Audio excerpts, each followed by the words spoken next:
Hello friends, मैं ध्रुव कुमार। आज हम लोग इस वीडियो में देखेंगे कार टी सेल्स थेरेपी के बारे में। बेसिकली इस टॉपिक का इम्पोर्टेंस इसलिए है क्योंकि यूपीएससी के द्वारा प्रीवियस ईयर में 2022 और 2021 में इससे रिलेटेड टॉपिक से क्वेश्चंस पूछे हैं। सो स्टार्ट करते हैं हम लोग कि कार टी सेल थेरेपी क्या है। अभी बेसिकली न्यूज में क्या होता है इसके बारे में देखेंगे। वही news researchers discover a high potent biomarker for a clinical response to a CAR T cell therapy. जो कैर टी सेल थेरेपी के नैदानिक प्रतिक्रिया के लिए शोधकर्ताओं ने एक अत्यधिक शक्तिशाली बायोमार्कर की खोज की है। अभी न्यूज में था। Recently, the researchers have said that India's first indigenous developed chimeric antigen receptor, एक कैर का फुल फॉर्म है, C for chimeric, A for antigen and R for receptor. CAR receptor T cells therapy for a specific type of cancer. हाल ही में शोधकर्ताओं ने कहा है कि विशिष्ट प्रकार के कैंसर के लिए भारत का पहला स्वदेशी रूप से विकसित chimeric antigen receptor T cell therapy की खोज की गई है। The main treatment for cancer are, जो ऐसे कैंसर का जो ट्रीटमेंट होता है वो क्या होता है? By surgery, radiotherapy and systemic therapy के द्वारा। Surgery and radiotherapy have improved over time. ये time to time improve होता रहता है, but advances in systemic therapy have been particularly impressive with the chimeric antigen receptor CAR T cell therapy being a recent breakthrough, attracting global attention. Surgery और radiotherapy में समय के साथ सुधार हुआ है, लेकिन प्रणालीगत चिकित्सा में प्रगति विशेष रूप से प्रभावशाली रही है। जो काइमेरिक एंटीजन रिसेप्टर जो थेरेपी है वो कैंसर के ट्रीटमेंट के लिए बहुत ज्यादा इफेक्टिव है। कैर टी सेल थेरेपी होता क्या है बेसिकली, इसके बारे में देखते हैं। तो CAR T cell therapy are a major breakthrough. अभी एक कैंसर के ट्रीटमेंट के लिए मेजर ब्रेक थ्रू है। Unlike chemotherapy and or immunotherapy which involves taking drugs, तो कीमोथेरेपी और इम्यूनोथेरेपी में ड्रग्स दिया जाता है, दवाई दी जाती है। CAR T cell therapy use a patient own cells, they are modified in the laboratory and to activate T cells and target tumour sales. Chemotherapy और इम्यूनोथेरेपी के विपरीत, जिनमें केमोथेरेपी और इम्यूनोथेरेपी में दवा लेकर के ट्रीटमेंट किया जाता है, जबकि कैर टी सेल थेरेपी में रोगी की अपनी कोशिकाओं का उपयोग करके उन्हें टी कोशिकाओं को सक्रिय किया जाता है और ट्यूमर कोशिकाओं को लक्षित करने के लिए प्रयोगशाला में संशोधित किया जाता है। जो CAR T cell therapy have been approved from leukaemias and lymphomas. Leukaemia क्या होता है? Cancers arising from the cells that produce white blood cells. और लिम्फोमास क्या होता है? That arising from the lymphatic system. जो कैर टी सेल थेरेपी को leukaemia, जो श्वेत रक्त कोशिकाओं का निर्माण करने वाली कोशिकाओं से उत्पन्न होने वाला एक कैंसर है, जबकि लिम्फोमा लसिक प्रणाली से उत्पन्न होने वाली एक कैंसर है के लिए स्वीकृत किया गया।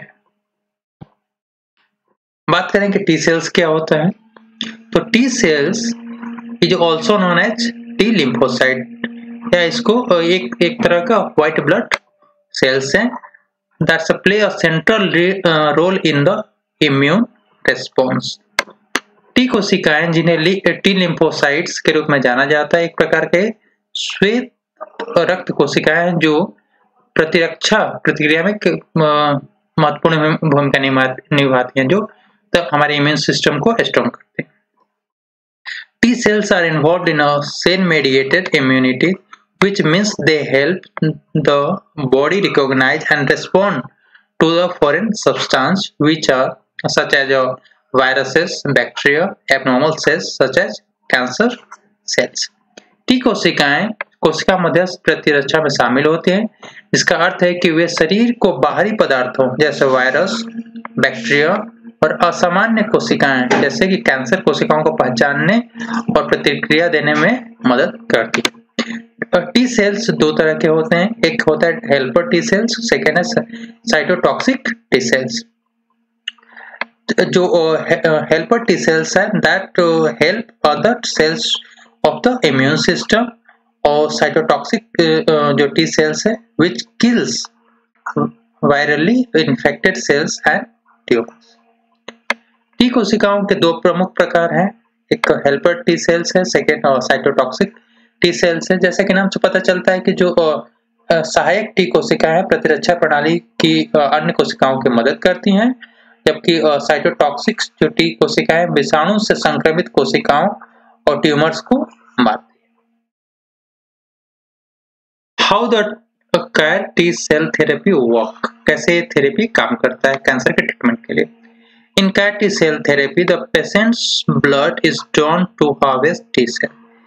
तो इसमें क्या होता है कि पेशेंट से उसका ब्लड लिया जाता है टू हार्वेस्ट टी सेल्स को, और क्योंकि उस ब्लड से टी सेल्स को निकाला जाता है which are immune cells and that play a major role in destroying tumor cells. CR T cells में थेरेपी में रोगी के रक्त को टी कोशिकाओं को निकालने के लिए लिया जाता है, जो ट्यूमर कोशिकाओं को नष्ट करने में प्रमुख भूमिका निभाते हैं। Researchers modify these cells in a laboratory so that they express a specific protein on their surface known as chimeric antigen receptors (CAR). Chimeric antigen receptors शोधकर्ता इन कोशिकाओं को प्रयोगशाला में संशोधित करते हैं ताकि वे अपनी सतह पर विशिष्ट प्रोटीन व्यक्त कर सके, जिन्हें chimeric antigen receptors के रूप में जाना जाता है। This modification in the cellular structure that allow CAR T cells to effectively bind to the tumour and destroy it. Cellular संरचना में यह संशोधन जो करता है सीआर सेल टी सेल के द्वारा, जो ट्यूमर से लड़ने के लिए काफी प्रभावशाली होता है। The final step in the tumour destruction involves it's clearance that patients immune system. Tumour के विनाश के अंतिम चरण में रोगी की प्रतिरक्षा प्रणाली द्वारा इसकी निकासी की जाती है।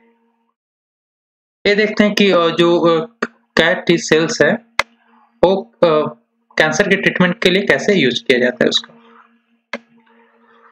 तो ये पेशेंट है, पेशेंट से जो हेल्थ केयर प्रोवाइडर्स होते हैं ब्लड कलेक्ट करते हैं, ब्लड कलेक्ट करने के बाद उससे टी सेल्स प्राप्त होता है। अब यहाँ देख रहे हो कि जो ब्लड है उसमें से जो टी सेल्स है उसको सेपरेट करके अलग कर लिया जाता है, और जो ब्लड है उसको वापस प्रोवाइडर्स को रिटर्न कर दिया जाता है। अब इसमें जो टी सेल्स हैं, T cells are genetically altered, उनको जेनेटिकली चेंज कर दिया जाता है, बदल दिया जाता है टू हैव और उसमें स्पेशल रिसेप्टर्स इंसर्ट कर दिया जाता है, that is chimeric antigen receptors CAR. और ये आप देख सकते हैं ये रिसेप्टर्स हो गए कैर टी सेल्स के अंदर, और इन कैर टी सेल्स को मिलियंस ऑफ ग्रोन किया जाता है, और ग्रोन करके फिर वापस जो कैंसर पेशेंट है उसमें उसके ब्लड स्ट्रीम में इंट्रोड्यूस कर दिया जाता है, और इंट्रोड्यूस करने से पहले उसमें जो पेशेंट है उसको कीमोथेरेपी दी जाती है। ये पूरा प्रोसेस कैंसर के ट्रीटमेंट के लिए होता है।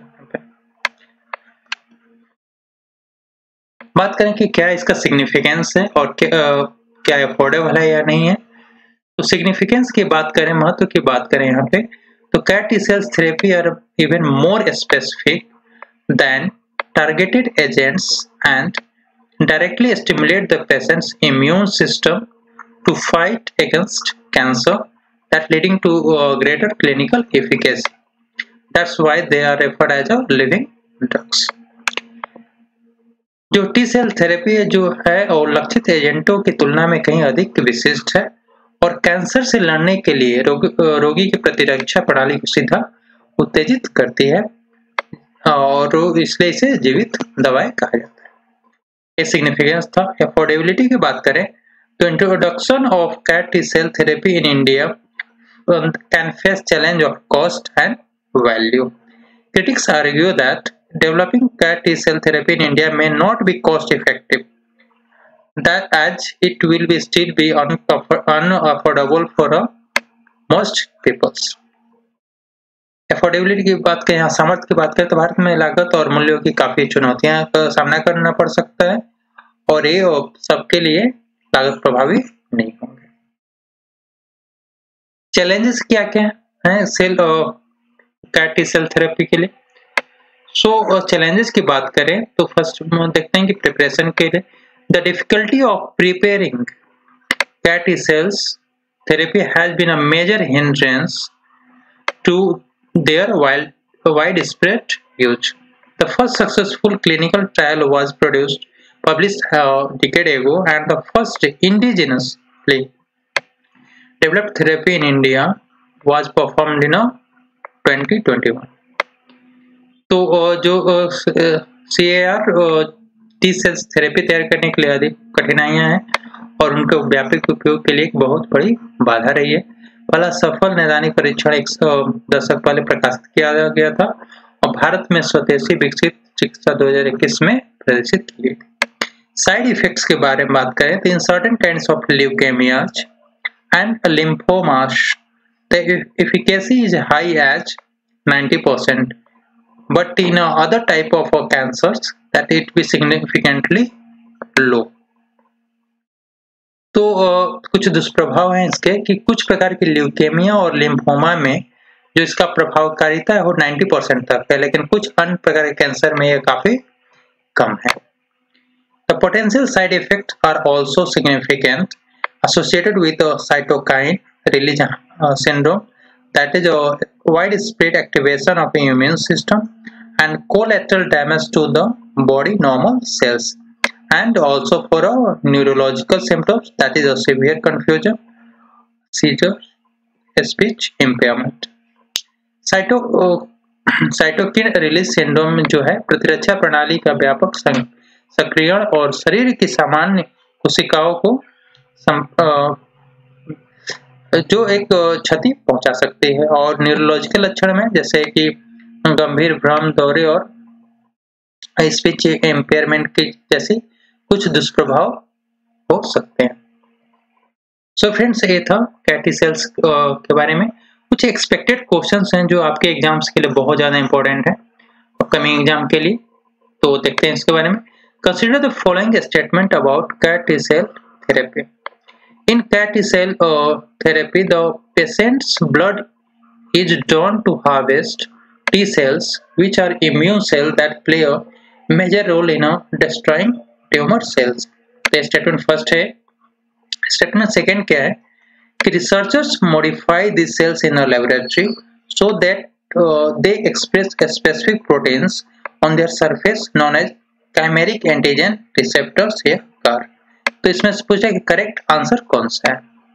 तो टी सेल्स थेरेपी के बारे में निम्नलिखित कथनों पर विचार कीजिए। सीएआर सेल थेरेपी में रोगी के रक्त को टी कोशिकाओं को निकालने के लिए लिया जाता है और प्रतिरक्षा कोशिकाएं हैं जो ट्यूमर कोशिकाओं को नष्ट करने में प्रमुख भूमिका निभाती हैं।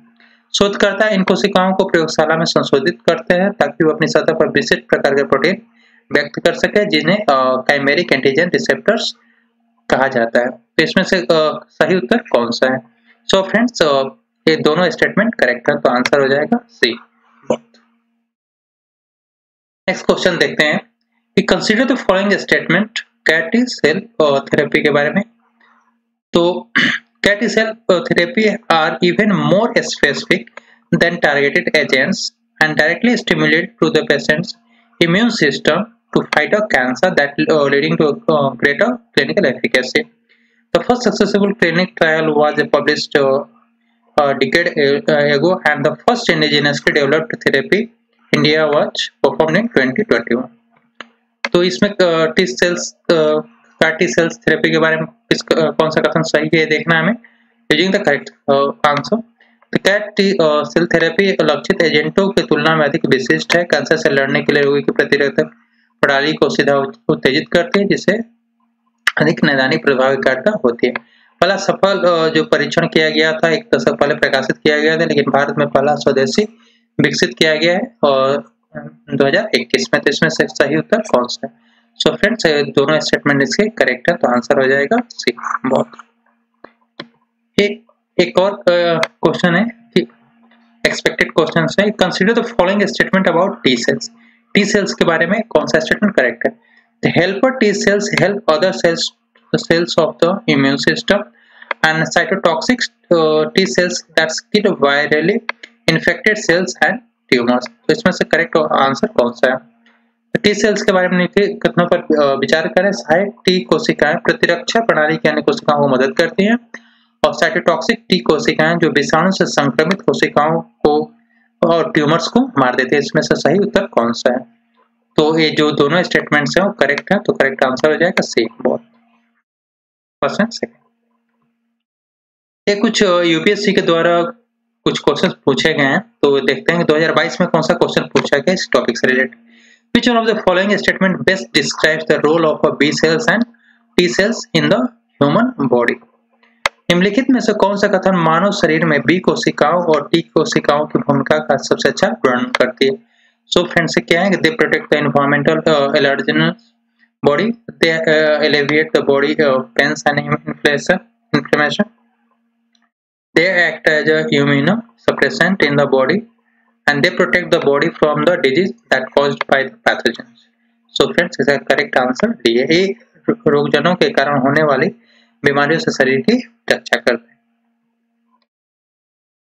एक और क्वेश्चन 2021 में पूछा गया था यूपीएससी के द्वारा, with reference to recent developments regarding recombinant vector vaccine, consider the following statements. Genetic engineering is applied in the development of these vaccines, and bacteria and viruses are used as a vector।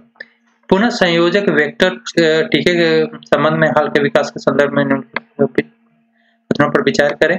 इन टीकों के विकास में genetic engineering का प्रयोग किया गया है। Bacteria और virus का उपयोग वेक्टर के रूप में किया गया।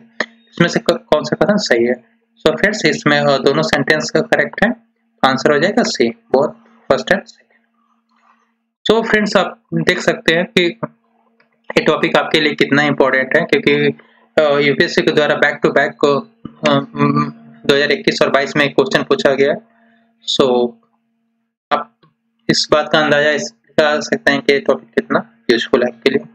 सो फ्रेंड्स, यदि वीडियो आपके लिए और आपके एग्जाम्स के लिए काफ़ी इंपॉर्टेंट है, तो प्लीज़ चैनल को सब्सक्राइब कर दीजिए, वीडियो को लाइक एंड शेयर कर दीजिए।